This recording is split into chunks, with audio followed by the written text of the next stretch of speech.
Howard, you're not a traditional ice man. Uh, Tell us how you got your start in the ice business and, what you guys are doing today. Sure. As many folks know, both Christine and I were in corporate America and really had spoken with our accounting firm looking for some sort of tax planning options and started out with the roadside vending machines that I so diligently fight against these days. Um, but really started as a side hustle. Um, 2007, we put the first machine on the ground. Eight, we put two more. 2009, we put two more. Then our phone started ringing. Hey, can you deliver to us? Hey, can you deliver to us? I've got this event going on. And of course, being the good salespeople that we are, we said, yes, we can. Um, say yes, then figure it out. Uh, Worked well for us. We always like to say we have leveraged the experience and the training that we got when we were in corporate America. It's owning, being a co-owner with Christine now. We're very far from 2007. But that baseline that we had in just general business acumen's helped us a tremendous amount. I have no problem picking up the phone and calling Walmart or X grocery store chain. I don't care if you've got 5,000 stores. We all get up in the morning, put our pants on the same way. Let's go. If you need Yeah. frozen water, we got it. Yeah. So, So so there's so many things with your introduction that you just gave us there. So, one of the things I wanted to find out from you was going to be, let's see what we got going on here, Jeff. I have lost control. All right, so we got control back here. So, Sorry. actually, it's kind of pulling the veil back here for the podcast. So, anybody watching, the we try to secret do this notes. on the fly. So, yeah, that's right, exactly. So, um, we've got one of the things that you had mentioned is being a strong opposer. Now, you started with the roadside ice vending machines, and Yes. by the way, before I get that question, when you said that they called you and said, "Hey, can you deliver ice?" Did you run over to one of those vending machines, load it up, and then pack it up? Is that how you did that, or Yeah, I think how the did you? statute of limitations have run out with the FDA. So, and I don't fully believe that the initial deliveries were interstate, so we're probably good there. But yes, that's what we would do. We would literally load up coolers in the back of the Tahoe, or if it was a large event, we would rent a refrigerated truck. Some things have come full circle in this business in that the guy that sold us our first bulk pallet of ice, with a company that's over 100 years old, Heron Brothers in Charlotte, shut down a few years ago, and they shut down their manufacturing facility. Ended up buying ice from us so they could still distribute to their customers, and then they were ready to be out. So that very first bulk pallet, we now have their last employee who works for us now.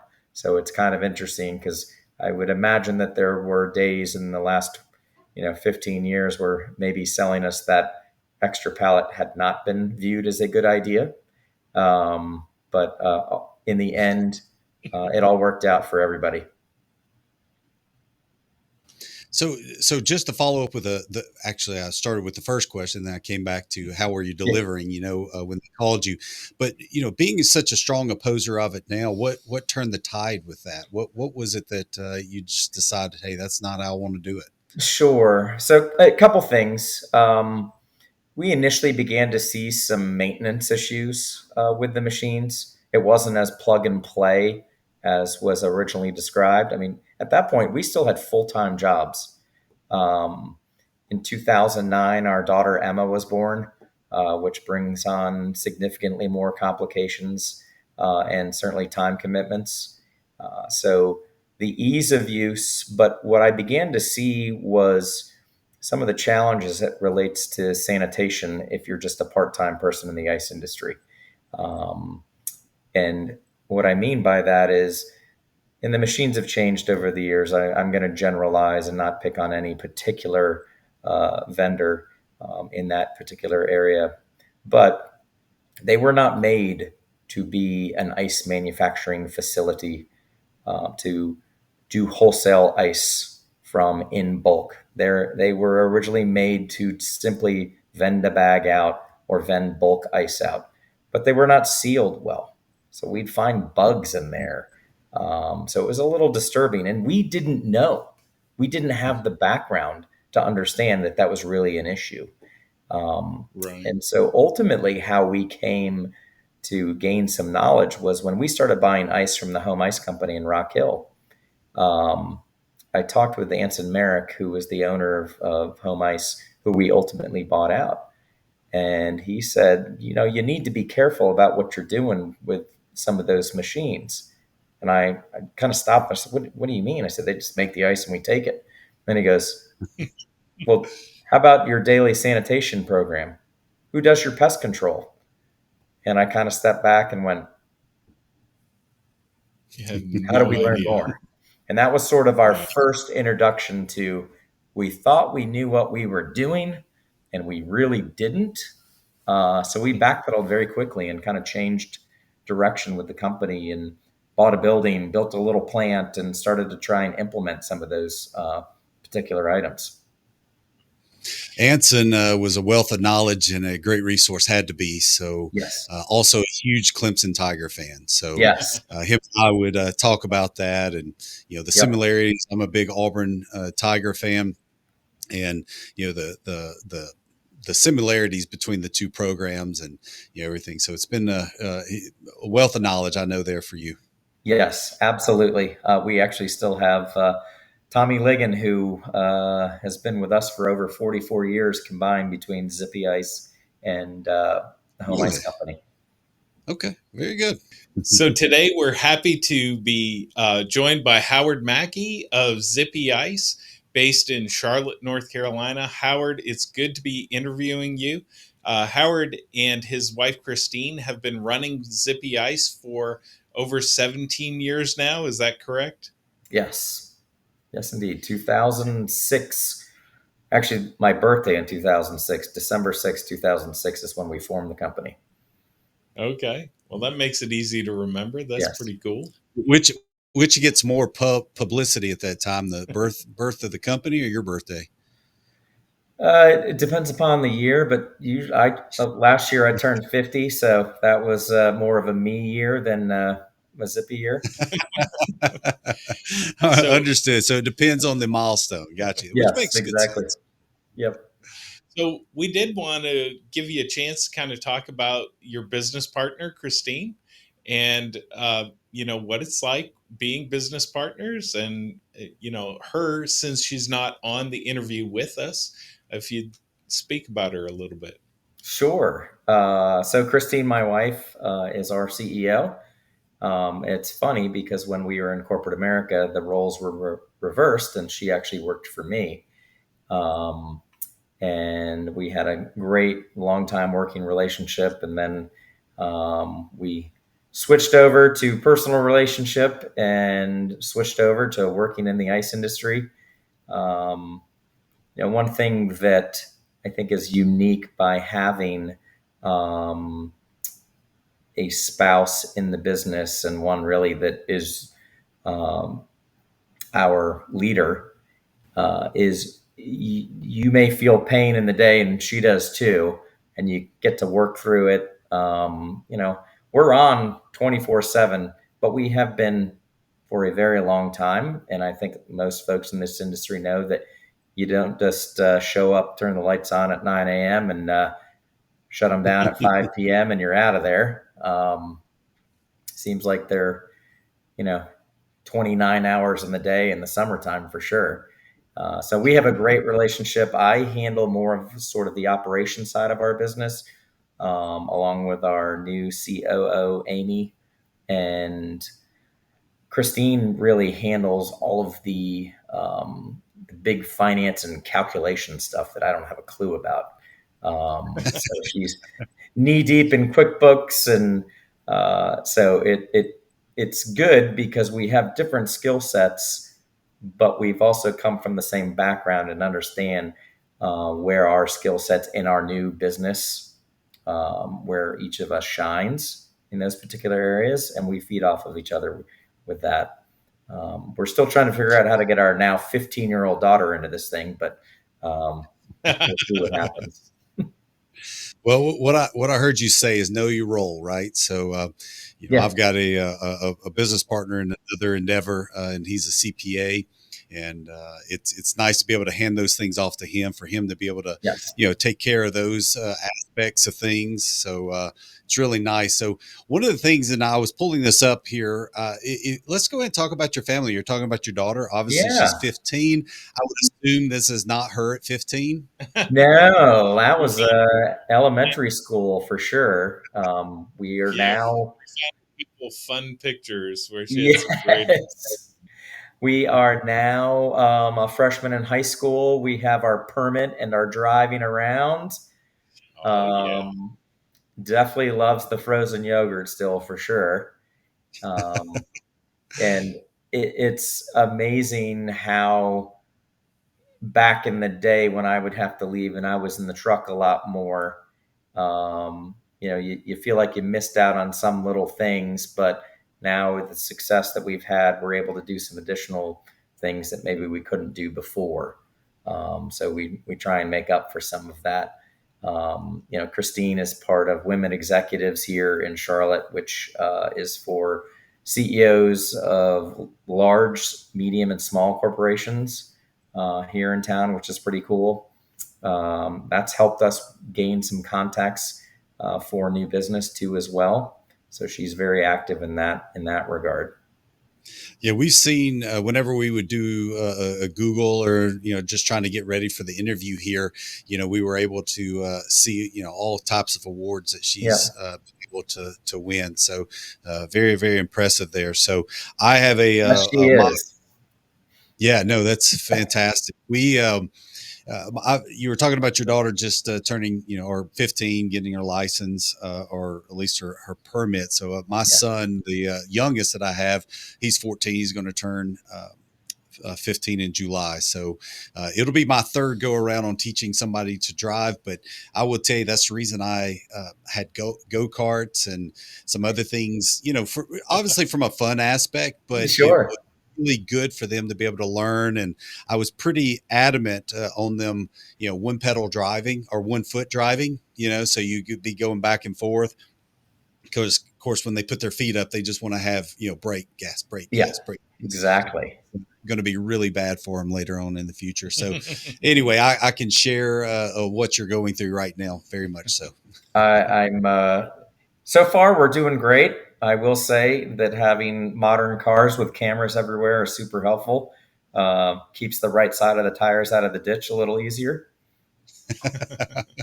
Well, and the road rash, the curb rash that you get on, oh, it drives me batty. It drives me up a Yes. wall. Road rash or the mailbox. That's right. So, Howard, let's start with your first icebreaker today. In the year 2024, what Yes. are you most likely to pick up? A bag of ice or your golf bag?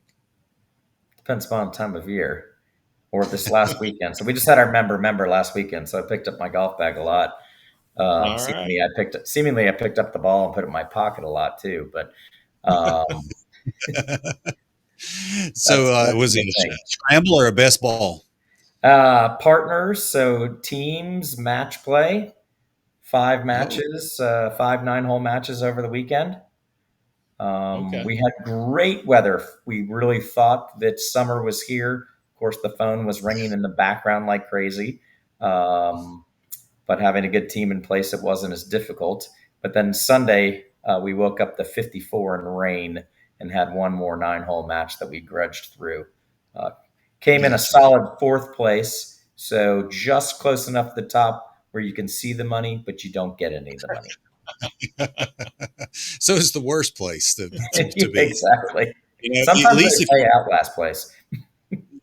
well, that's what I was going to say. So Right? sometimes it's that lucky loser almost that you Yes. get pay out the last place. But a lot of times if you're not having a great round or something and you're looking way up, it feels a little Yes. bit less painful than being fourth and just out of the money. So, Yes. So what is your handicap?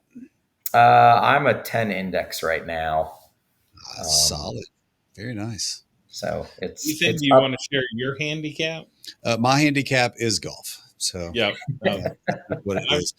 I'm just about that good. My I'm not. I'd gotten as low as probably about a 13, but Yeah. I would say if I was to go out today, bogey golf would probably be my. I would be happy if I hit bogey golf today. So I'd be perfectly content with that for sure. Jeff, so what's yours? What were you saying? Yeah, I'm nearly good enough to say that my handicap is golf. I enjoy going to play a scramble once or twice a year and have fun. Yeah. Well, let's jump back to work real quick. Sure. We've got a video that we want to play. It's actually from 2012. So we're going to pause for just a second. We're going to run that, and then we come back and we'll have a few questions. So we're just going to roll that tape. Christine Mackie, the founder and CEO of Zippy Ice in Charlotte, North Carolina, also wants to keep her customers happy.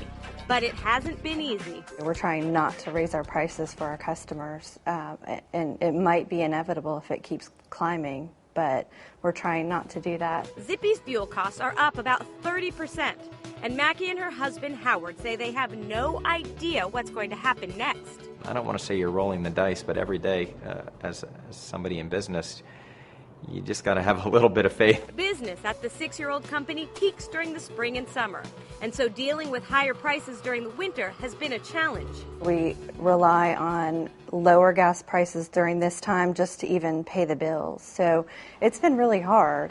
We're trying to just kind of skate by during these months. Like Cosentino's florist, Zippy's trucks are consistently on the road delivering ice to places like gas stations, restaurants, and bars.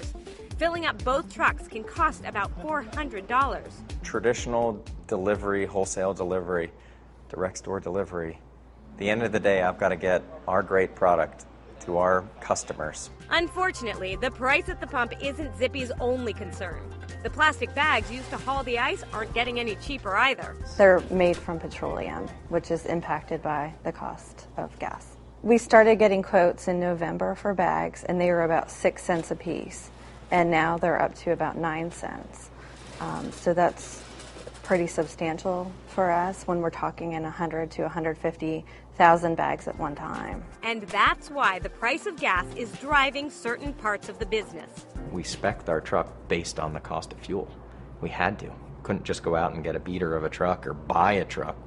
That's why we're renting a long-term rental of a truck, because of fuel prices driving the expense. We could rent a brand new truck that has more fuel-efficient features to it. Howard Mackie says they're always exploring other ways to navigate the jump in gas prices. And that may mean going beyond outsourcing some of their production, getting new customers, or finding the cheapest gas. This part of our business is so uncontrollable. So you got to look at things that maybe you didn't look at last year and say, is it possible to gain a percentage here or half a percentage there? It might be. I'd look at every stone, turn it over. So Howard, that video, pretty intriguing from 12 years ago. In some cases, I felt like we were watching, that could be a very current video, to be frank Yeah, with you. if it hadn't said 2012 on there. And if Howard didn't have a few more gray hairs. So those were a couple of details I saw. Some are missing. So you were talking about in the video, or the video where that we're talking about that American Express had on you guys. I guess one, I'd like to know, how did that video come about, and then we've got some other questions. Sure, and I'm going to have to reach deep in the memory bank. I think they actually reached out to us. We were American Express card holders for a long time, and we were accepting the card at that point. And somebody happened to, I swear they cold called us, and we're like, sure, we'd love to do that. Why not? Some free publicity. It was very well produced. It was very well produced, and we'll put a link into the description below for it, because it wasn't just Howard. It was about a 5.5 minute spot, and there were some others before that. Yes. So you weren't the only one in the video, but just talking about overall the costs and the increases and things of that nature. But you guys, it was a very well done spot there. One of the things it was addressing was talking about the prices and the rising of that, and sometimes 30%. I was just wondering what you're seeing today, and that's before all the inflation that's occurred. So what would you say Sure. compared then to now? Uh, so as I've looked at that, and we kind of reviewed it a little while ago, and kind of backed into some of the math. The fuel has always been an up and down. Obviously, within the last few years, fuel had gone absolutely through the roof. We've sort of settled back in, not too far away from where we were seeing prices in that video. And it certainly has affected other parts of our business. Our bag cost, as an example. I think we've been able to fight some of the inflation as it relates to bag cost by simply buying more volume. We didn't have any buying power back in 2012. We were very small. Not that we're giant or anything now, but we're significantly larger than we were in 2012. So a lot of our ability to negotiate has just come as we've grown. So maybe we've sort of hedged the increases, but we're definitely still seeing significant increases across the board in all of our categories as it relates to packaging, certainly labor. But there's a couple others, and I know we're going to talk about something with trucks here soon, so I'll hold off on that for a minute. Yeah, Well, yeah. that is one of the things we wanted to ask was in the video you talk about 2 trucks and the choice to rent. And so is that currently your plan still? And give us a perspective of where you've grown since then. Sure. So at that time, we were in a little 3,600 square foot building. Um, didn't have We barely had parking for 2 trucks and the few employees that work for us. We've subsequently moved to 16,000 square feet, and we have roughly 12 to 14 trucks. And we don't rent anymore at this time, though that is potentially on the table for this summer. We have a mix. Our fleet is mixed between full service leasing as well as company owned trucks. We'd gone through a period where we leased for probably 5 or 6, 7 years, with interest rates so low at that time. It really made sense to do that as interest rates have crept up, or I could actually say skyrocketed. If you have the cash to buy a truck, you're better off than leasing, because the cash expense in the lease number is so much now. And quite frankly, the total new cost of a ice truck, I think when we started back in 2007, I could buy an ice truck for $50,000 or $60,000, and they're approaching $200,000 now. Yeah. Jeez. I know antitrust doesn't allow me to talk about pricing on bags, but I don't see there's a correlation between the cost of the truck and the cost of a bag today. Seems like the truck guys are winning. Yeah. Well, since you were talking about bags again, and I know we can't get into pricing or anything necessarily on that side, but one of the things you had mentioned in the video, or was mentioned, was about buying about 150,000 bags at the time. Is it something you're comfortable to tell us how many bags you go through, or you order now, or you go through a year? I mean, multiple 7 figures at this point. Wow. So it's changed a lot. So we're buying 2 or 3 times a year. So it's vastly different. I mean, we couldn't even take a truckload. Now we're taking 2, 3, 4 truckloads a year, just on each individual product category, 7 pounds and then 16 pounds separately. So is it? I would assume. Yeah, that I would assume when you say you buy 2 or 3 times a year, that when you buy, the more you buy at that time is going to be better off on your pocketbook. Is that correct? It is, and you save on freight because you're having a direct truck shipment of an entire trailer load, which I totally get. Like if somebody wants to buy a trailer load of ice, 20 pallets. I can bring it to you one time. I Yeah, go there once, we're done. you If I can have to go relate. there 20 times to deliver 20 pallets, it costs significantly more to do that. And much like the pallets of ice, the pallets of bags weigh a absolute ton. So those rolls are very heavy. So it makes sense to buy in bulk. Um, and it's nice now that we're at that level where we're able to do that, because that did help out significantly, cut some of the costs that, or at least, push it a little bit. Yeah, with 16,000 square feet that you have now, I assume you got to have some dedicated space for just the bags that are coming in. So Yeah. it's got to be interesting. Is it kind of like Legos that you're having to pick up, move pieces around whenever you get new shipments in?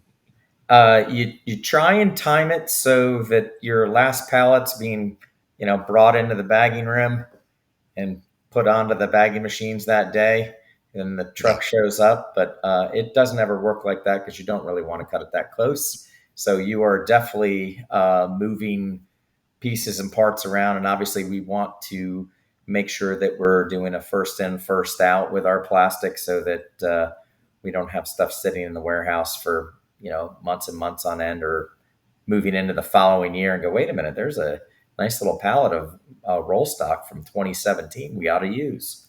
yeah. So making sure we're doing that. We wanted to give you some more publicity off of the podcast here and just talk Oh, about yeah. your business and your Instagram page. We saw a couple things we wanted to bring up. I was just curious, is this still super easy to find CDL drivers in your area? So interestingly enough, this year's hiring cycle has been easier. It's been the Oh, easiest in probably 3 or 4 years. As oh, most folks know, general freight shipping, over the road drivers specifically, freight's being cut drastically. Yellow freight lines went out of business. So there are a significant number of drivers out there that were not there in years past. I think folks are also realizing that there is value in being able to be home every night. Um, yeah. None of I us in could the see ice industry can compete with an over the road driver's wage, but from um, you know, Quality of the life. quality I of mean, life, it's like night and day, yeah. health wise, night and day. No, So that's fantastic. That's probably the first time well, maybe the first time I've ever heard saying, "Hey, it's been easier to find CDL yep, Yeah. drivers." That's something new. I had not known Yeah. that. Being in the line of work that we do, we don't necessarily hear that on that sure. end. It's talking with icemen like you, so that's very interesting Yeah. to When hear. he asked that, that was totally tongue in cheek. Yeah, That he Yeah. was totally anticipating you saying no. It's still tough. So No, that's great. there are a lot more candidates out there than there ever have been. Scares me for the economy a little That's bit, great. but how about the ice? also helpful. Yeah, yeah, I can see that. For what you guys, your business, how much a percentage of business would you say is blowing snow? Tiny, less than 1% at this point. We do Oh, well, it to add value and dollars for our employees over the wintertime. It's a great backfill to add hours that weren't there. It's fun to do. It gives me a lot of joy especially when you're doing events in a town. One in particular that's in a very rural town in South Carolina.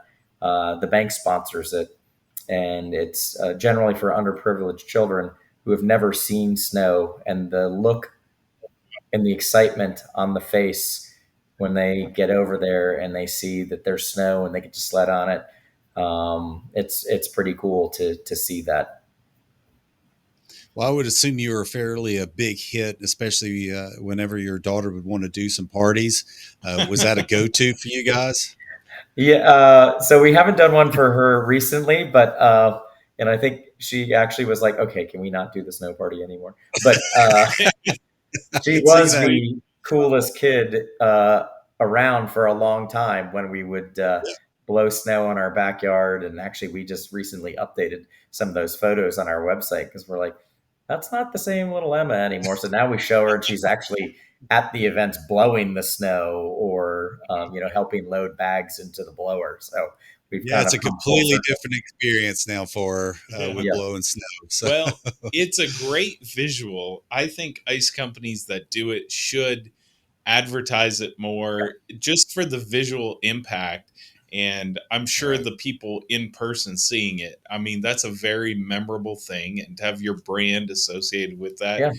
really cool. Oh, Even if it's a small part of the business, I think it's it really is, and it's just it ebbs and flows. We do a lot of business with towns and cities, and shoot, we've got a couple customers that they just want to wake up on Christmas Eve and have it look like it snowed the night before for their kids, and they have the means to do that. We're willing to help them out. very yeah. cool. So we've been talking about a bunch of different ideas. I want to just go ahead and ask you, what advice would you give to most ice companies today? Um, Watch costs, even the little costs. The little ones add up. Don't forget customer service. Um, That is the easiest thing that can be let go if you're not careful, especially as you grow. I'm further away from the day to day because we have a management team in place that handles a good bit of that. But I also inspect what I expect. I still do ride arounds and watch what our drivers are doing. Lord Mhm. knows my friends always take a picture of the truck. It's like, hey, saw one of your guys. My first thing is, were they doing anything wrong? um, Right. did they cut you off? No, they were doing great. And 99.9% of the time they are. But you just want to make sure that your folks are doing what you expect them to do, and they're representing themselves as well as our company. So it's important to make sure that you're out there and seeing what they're doing. Yeah. So you talk about the things that you expect and, and you're talking about inspecting. So I don't know if you came up or if there was a quote or a mentor of yours that you picked that up from, but I like the way that you put that. Who has had the biggest impact on you as a businessman? It probably was my father. So he actually brought the convenience store chain Cumberland Farms from the northeast of Florida in 1974. Okay. And he worked his tail off for a family company and built them from 5 or 10 stores when he first started it, and retired after 30 years, and they were probably 300 or 400 stores in Florida. But he would still get up and wander into the stores and see what was going on, back and forth to Massachusetts, and he taught me about taking care of our people.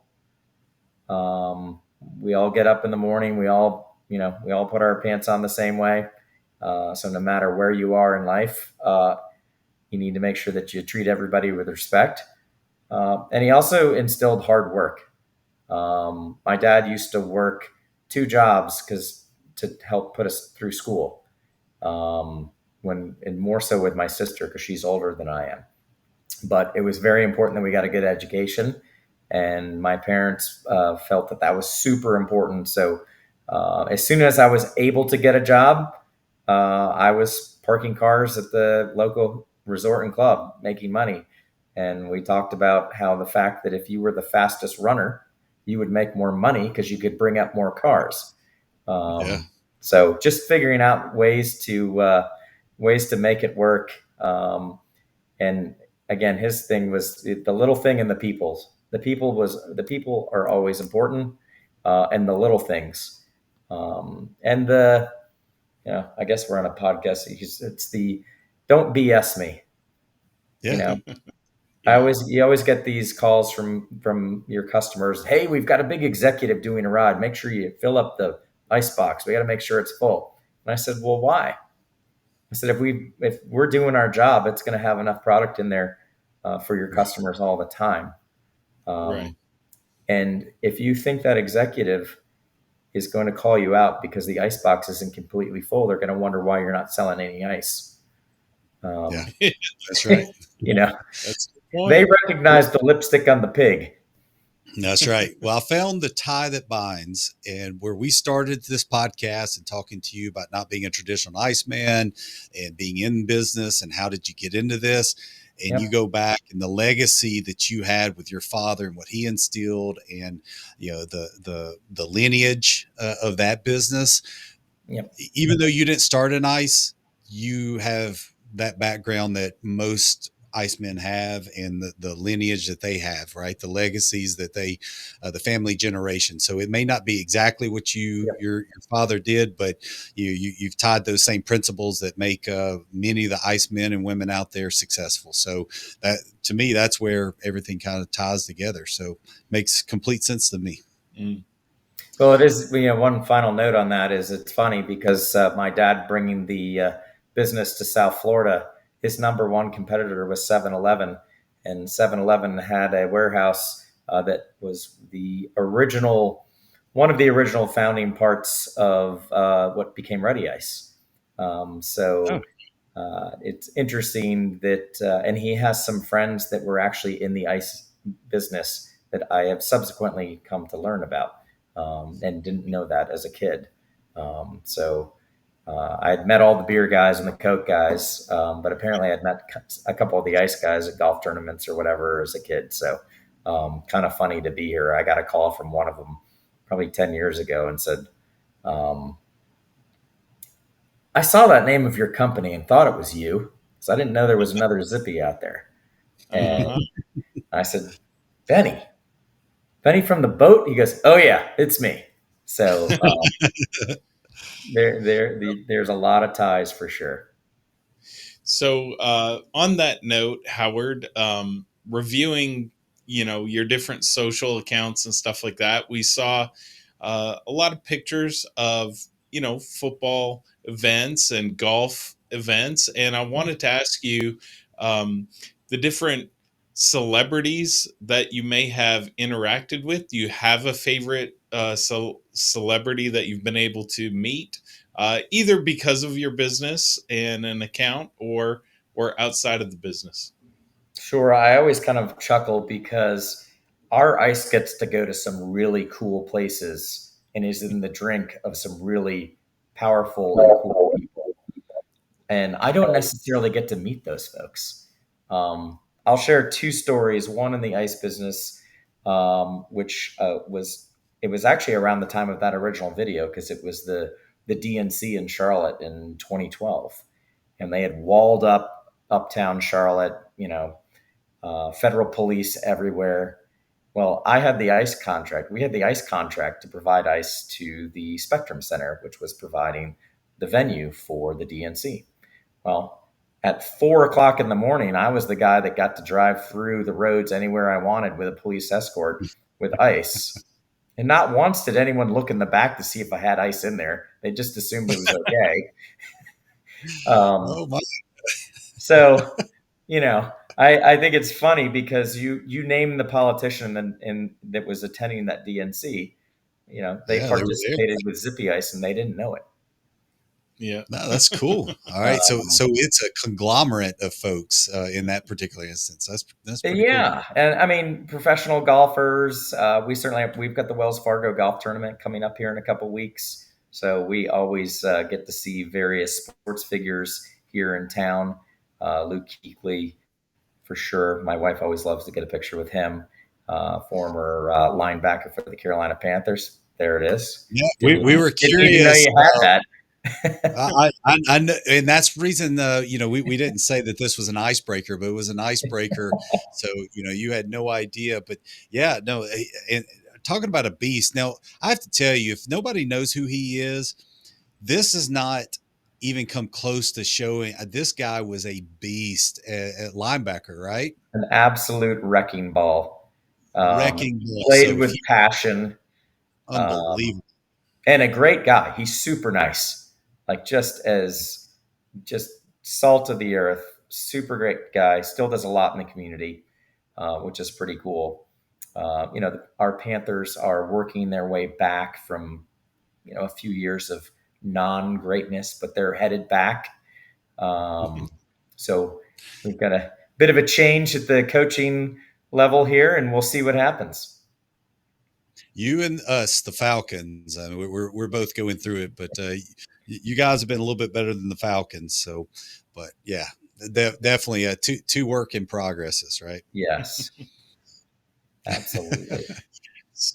So another question we had for you, Howard. I know you're a member of the IPIA and the SIE, and just wanted to kind of ask you to speak to your choice as a businessman participating at both those levels, at a regional level and the international level in the ice industry. So I think, and I'll reference Anson again, he got us involved with the IPIA specifically. And it really started about education and learning, since we were getting into having an ice plant, running an ice plant. The IPIA had all the resources that we needed because we didn't know anything other than reaching out to vendors or to other folks in the industry. It was a tremendous resource. And through the networking, that networking piece that the IPIA provides has been a tremendous boost to our business. I could pick up the phone and call the CEO of Ready Ice, and they'd know who I was. I would never do that in any other industry. We're a small, tight-knit group, but it's great networking. So IPIA has been tremendous for education as well as networking. We get to learn a tremendous amount about equipment and options that are out there. As you guys know, you support the IPIA in a big way at the annual convention and throughout the year. So I served on the board. I went through the chairs and was the chairman in 2021, which was fun running the organization. There's a lot of great people in that organization. Jeff, you're there. We get to see some of the behind the scenes things that a lot of the members don't necessarily see, but we're working on behalf of all the ice people, whether you're the big company or you're the person with 25 tons a day. So it's kind of neat, and you get a lot of insight from both sides of that. Family businesses, corporately owned, private equity owned, mid-sized, multi-state companies. There's a lot of diversity in the types of ice companies that are still out there. Mm-hmm. You had also asked about the SIE. Right. We started with the IPIA, and then I want to say Charlotte, because she's usually the introducer of people if you're not in the SIE, called and said, "Why don't you come to our convention?" And I was like, "Well, I don't even know what it was." And by doing that, we got to know so many people that we've called on for help when we've needed a part or we've needed backup or whatever it might be. We've gotten to know so many more folks by going to the SIE. It's a little more relaxed type of environment. The meetings are a lot of fun. And but really good people. Well, you had said Charlotte, so I wanted to tell the people that may not know who you're referring to, who Charlotte is and who she works for and what she does. Sure. So Charlotte McGinnis, all things Lear. Yeah. Lear is one of the manufacturers of the ice merchandisers in our industry, and Charlotte has been in the industry at least 10 years plus. I'm not going to give away the entire number because she'd probably, not invite me to do anything anymore. But she is one of those folks that has been here and has been a backbone of the industry. Cares more than most about making sure that we have what we need as an industry, as people, and our businesses. So it's that's one of the really cool things about what we have going on in this industry. Is you've got those personal relationships, you've got the backup, and you've got a lot of ideas. Yeah, absolutely. Jeff, what were you going to mention? Well, I was going to ask him about that to expound on Charlotte, specifically, but let me go ahead and transition to we found another video on your website that we wanted to share with folks that may be watching today, and just follow up with asking you about your experience with a robotic palletizer. So we're going to watch that now.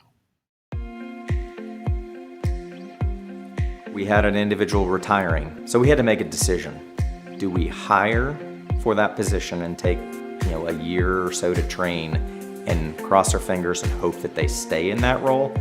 Or do we spend money on technology and automation? I was pretty optimistic about it compared to what we were doing up to that point. Just seeing the automation go in was a relief based on some upcoming production requirements that were going to mean we needed to increase our speed.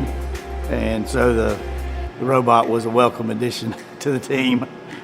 It allows us to have the confidence that we had in one of our longest term employees on a daily basis.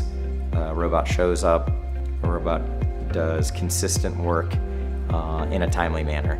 And we also knew that we had a budget that we wanted to stay within. We had a very specific size constraint where we could put the robot. The team was able to design a solution that fit that space and was able to meet our deliverables for speed, for safety, and reliability. We also had the unique opportunity to try to use multiple size pallets, different styles of pallets, and we had to also go from 8 bags a minute to 20 bags a minute. Working with Howard, we developed a layout over several opportunities and finally came up with the final engineered solution. On a daily basis, we used to get maybe 20 pallets of the large format bags, the 16-pound bags or the 20s. We can easily get 40 or 50 pallets out in a day now. Well, before the robot, palletizing was a hands-on operation. I had 2 guys over there that were stacking it. That line's now a one-man job, which simplifies things a great deal. We needed the ability to have somebody dial into our system from a remote support perspective. MMCI solves that problem by providing Ethernet connectivity into the robot itself. And we see about 95% of all of our robot service calls solved by getting on the phone with the customer, connecting our computer to the robot, and then solving the problem. With what we were trying to accomplish for the day with packaging, it makes a world of difference. It's been universally positive. The learning curve was steep, and we all came up to speed pretty quick on it. It's a fairly simple interface. The whole department enjoys using that equipment. I can tell you that robots do a very good job at stacking ice bags. I've been very happy with the functionality of the robot. Planning for the future and investing in the future was the right move by automating that line.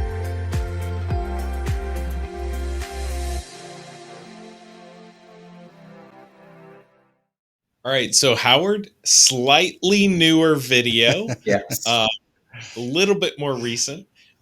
Very cool. That's right. Very cool to see a glimpse of your operation, more recent.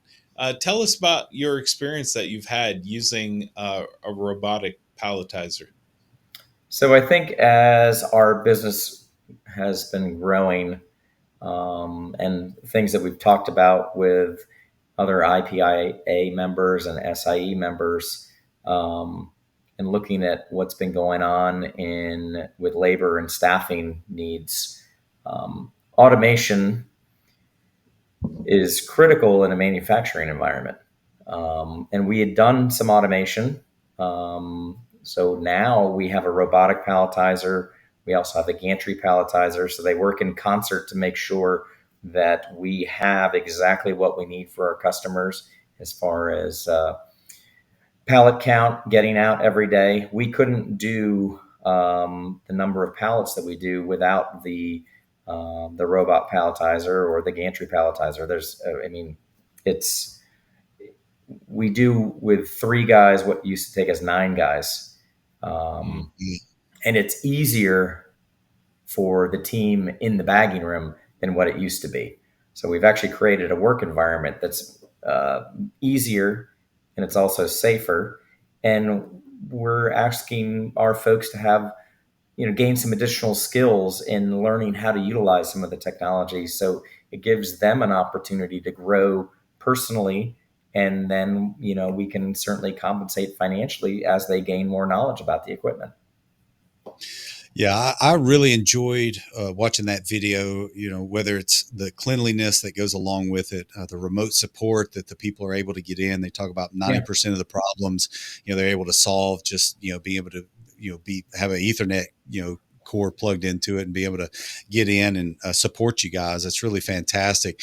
Makes me think about a year ago, I was trying to decide how I wanted to manage my own lawn. So, and you're like, wait, how did we get from that to a lawn? But it's because I was calling people. I was trying to get people to come out because I got to the point where it's hard for me to spend, an hour, 2 hours a week to be able to cut some grass. I was trying to get people to come out. They were slammed, having a difficult time getting out. A couple of people said, well, it'll be roughly this amount. But I found the robot lawnmowers, and I found one that's able to run off of GPS and not have to bury lines. And it's just the productivity for me and the time that it's given back to me. I mean, even though it's not necessarily in a business sense, but giving me back 2 hours or not having to spend that money elsewhere, but having that robot be able to do it. I don't think robots are going to take over the world. I'm not one of those that think it's going to do everything, but can it make our jobs easier and more efficient and be able to, like you said, take some of the people's talents and apply them in other places in the business to be able to make you more productive? 100%. And I think that that's where the robots and AI, things like that's going to be able to help us as a society. But will it take some jobs? Sure. Are you going to have to rethink about how you do some things and maybe your career paths? Sure. Those are the things, but, as business owners, those are the things that we have to think about and, how can we be more efficient? So I enjoyed that and pretty neat how you guys are applying it. Well, thank you. It is, it really has helped the entire company and morale, and it helps the bottom line. Ultimately, that's why we did it. That I was interested if you would say that, because I think that's the hard thing for people who haven't gotten into it to know, is it worth the investment? How long would it take for me to make that back to where it's the right financial move, apart from all the human, aspects that you're improving? How does that work out? And so I'm not doing it. I'm not doing it unless there's an ROI. Yeah. The reality is, automation will have a pretty quick return, and it will have a long-term return. There are fewer and fewer people, and we've been fighting this for years, coming into the workforce that want to do what it takes in a manual world to get a bag of ice bagged, to get a bag of ice on a pallet, to get a bag of ice onto a truck, delivered. So we feel that the right move has been to automate that, and it has paid off. We've been able to get customers that I would have never gone after if we didn't have the robot and the other palletizer. We couldn't go after some of the stuff because we couldn't put the we'll redo that again in a minute. We couldn't put the we have to leave it in. That was too good. We couldn't get the push through that we need on a daily basis if we were still doing things by hand. So I've got to ask this question. Yeah. Ethan's probably thinking of it now. No, go ahead. He's dying to know. Have you named the robot? No. You've got we to. Can have we may need to have a contest or something. So down below in the comments. Yeah, there we go. Like I'll tell you. So I'll start. My robot lawnmower at the house is called Moses, MOWSES. I even made a sticker. He's got a sticker going along. It is awesome, man. So I'll take a picture. We'll put it into the podcast. Okay. Awesome. He got Moses, man. And I tell my family he's a favorite family member of the household because he does his job and doesn't back talk. So it's awesome. So, but yeah, we've got to come up with some type of name for your robot mower. So And we need to have a contest and see yeah. if other people have named them. Yeah, no, Oh, absolutely. We'll have to see yeah. that. Well, unfortunately, we are out of time. So we've got one other question I want to ask, and then we'll Sure. have Jeff close us out here in just a moment. But, Yeah. we've talked about a lot of things, but if you could give us a day in the life of Howard Mackie, what time do you rise typically? Do you start with exercise? Not to say that you have to. I'm just saying, what's your day like, from beginning to end? Sure. My day is I typically do get up and go work out. All specific golf exercises. That's That's right. You got to train for what you love, right? exact, and it is good total body health too as well. Um, Christine and I are sort of monitoring the phones in the mornings until folks get in, making last minute changes to routes, looking at orders that may have come in overnight. So that while somebody might be sitting in traffic working their way to the office, we're still sitting in front of it. Then I may go to the range a little bit to work on short game. Definitely need to work on the putting every day. Then I'll Every roll day. into the office. Usually our two dogs may come with us. There's not some sort of inspection going on. Separate building, so it's totally fine. And Christine and I usually ride together. Sometimes we won't. We always bring our lunch. It's kind of fun.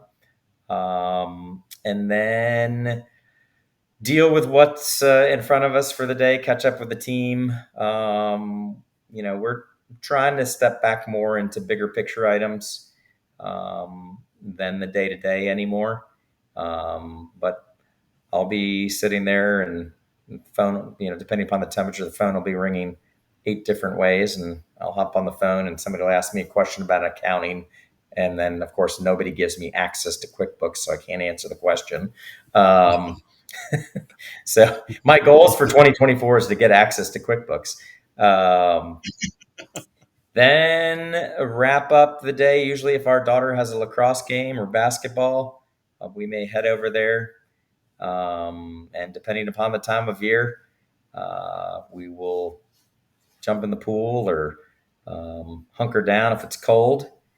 But again, kind of bookending the day as the team rolls out, the office team, we'll still keep an eye on phones, monitor the text coming in, and make any adjustments so that we can always be on top of it for the next day. Or we likely still have drivers out, so maybe we'll push stuff out to them. So just kind of I said bookending. It really allows us to kind of keep an eye on everything, but not have to worry about it as much. But we also don't put that pressure on our team to, I can't ask my folks to be here 14 hours a day. It's cool if we are, because, we've always done that and that's all right. But it's a much back to the customer service piece of who we think we are and want to be and continue to strive to be. If you pick up that text that comes in at 7 a.m. and all of a sudden it's now getting dispatched, that person at 7 a.m. is pretty happy versus waiting till somebody come in at 8:30 or 9 o'clock in the morning to deal with it. Yeah, before Jeff closes us out, Yeah. one of the things that I hear, 14 hours a day, being a small business owner, it's not always the time that you're spending in the office. Being a small business owner, no matter where you're at. I mean, I can be running, I can be doing whatever, Yeah. exercise. I mean, it's always on my brain, and I don't begrudge it at all. I mean, I No, enjoy it's enjoyable. but it is something though that it's always something to do, always. Yep. Well, Howard, we appreciate your time. Thank you so much for joining us. For everyone watching, if you're still watching, we hope you've thought of a good robot name to put in the comments below. We'll have a few links in the description for the different videos that we've shared, and we'll link up Zippy Ice if you want to check out Howard and Zippy Ice and learn more about his company. We've been coming to you from the RouteMan studios at the KCS headquarters in Pelham, Alabama, and we appreciate you, Howard. Thank you, Howard. for your time. Thanks, guys. Always good to catch up.